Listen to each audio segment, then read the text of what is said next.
Welcome to Luca and Miguel. Enjoy the video. You start with the essentials.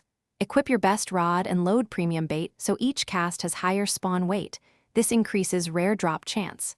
Once done, activate boosts and pick the hotspot zone.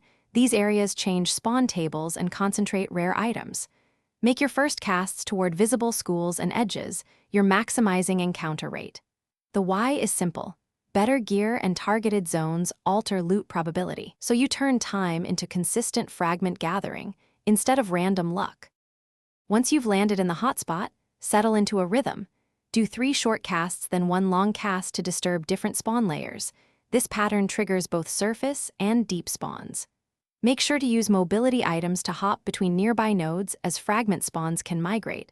Rotating keeps spawn timers from going stale.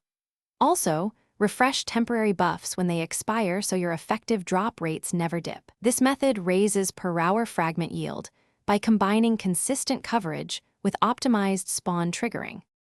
To finish strong, bank or deposit star fragments regularly so you don't lose progress to crashes or zone resets. Small, frequent trips are safer than hoarding. If fragment frequency suddenly falls, swap bait type or move to the next hotspot because spawn tables and player density affect drops. If you experience lag or missed catches, relog or lower graphics, desynchronization kills frames and steal spawns. One key tip: if nothing works, change servers. Fragment distribution often depends on server-specific timers. Thanks for watching and please subscribe.